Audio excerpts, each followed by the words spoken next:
Hello mga ka-farming. Welcome to Antonio de Charlie Farm. For today's video guys ay samahan nyo naman ako na magtanim ng panibagong gulay. So ito guys, smooth green na okra or lady finger. So ayan, pinapalagay ko na si Papa ng line and ng butas. So ako yung magtatanim. Ayan, may araw na. Bakong haranihon pa? Ayo. Mga pirang line kaya ni. 1, 2, 3, 4. Mga 6 na line pala ni. Ito guys, isa lang yung binili ko kasi ito ay 200 seeds. So isang butas, isang seed. May S pa ang isa. So ayan, tanim ko ngayong umaga kung saan ito aabot. Pag kinulang guys, bibili ako mamayang hapon para bukas ng umaga ay matuloy ko yung pagtatanim. So ayan, may araw na pero kayang-kaya pa naman. Meron naman ako ditong salakot. Meron ko salakot. Ayan. Ayan yung isang bahay ko guys, oh. Naka-live. Ayan, di pa nga ako nag-umpisa ay hiningal na. Hiningal na kasi mainit. So, ayan guys. Paano ba ako nito? So, ayan. Let's go. Trabahuhin na natin to guys bago pa tumirik yung araw.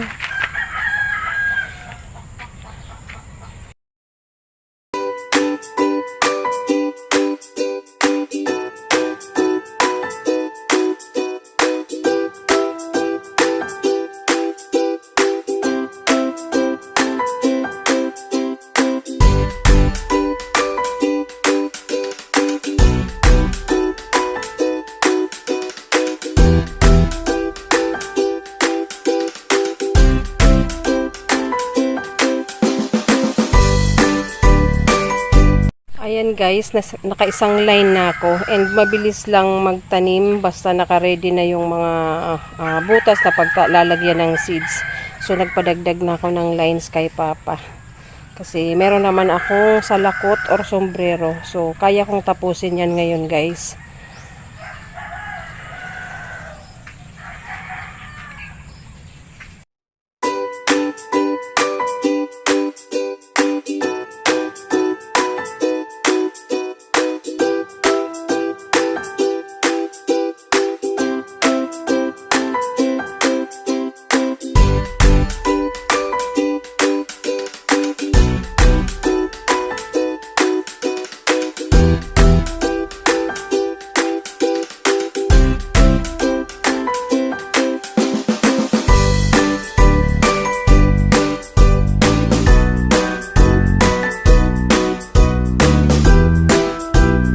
Ayan guys, naka 2 lines na ako.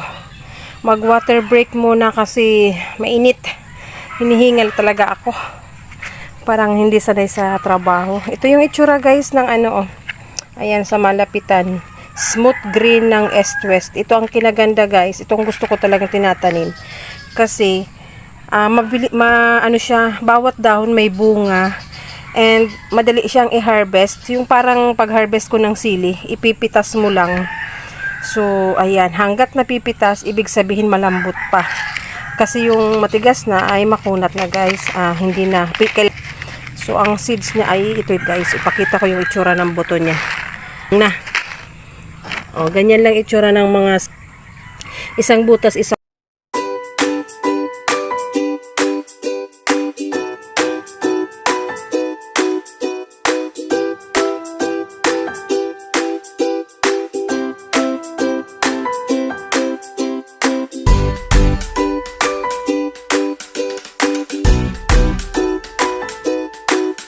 Ayan guys, naka 3 lines na ako.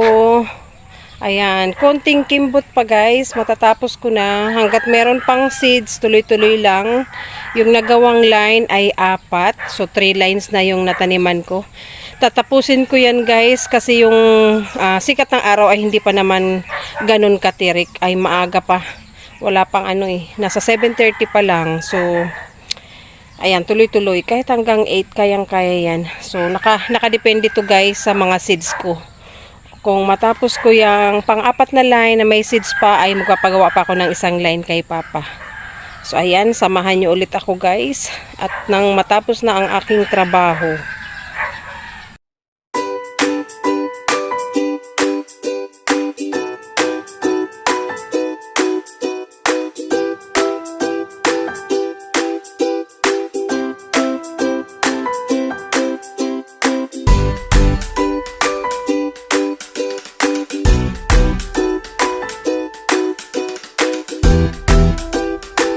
Ayan guys, natapos ko na ang 4 na lane. Ayan 1, 2, 3, and 4. Ayan, kita yung line So, 4 na lane. Ang bawat line guys ay 40 na seeds. So, yung isang balot ay 200. So, ang 4 ay 160. So, makakagawa pa ng isang lane guys. Pero, kaya pa nga sana ang dalawa dito dalawa pa. Kaso yung pagsaktuhin ko muna yung seeds. And siguro bibili pa ako ng isang balot. Mas magandang maraming okra. Ayan. 4, 5. Pagkasyahin ko muna yun guys. And magdudugtong na lang dyan kung may seeds pa. May tira pa kasi kaming seeds ng sitaw. Tira dun sa tinanim sa taas. So ayan. Itutuloy ko yan guys mamaya kasi si Papa naghatid ng sariwang laing doon kay Lola. So pagbalik niya mainit na rin and maglilinis din daw siya doon sa taas sa mga sitaw kasi maglalagay na ng balad. So for today's video guys, ayan muna. And thank you sa patuloy niyong pagsuporta sa akin. Salamat dahil lagi po kayong nakaabang, nakasubaybay sa aking mga bagong tanim dito sa aming munting farm. So bye bye for now. Thank you. See you again next time.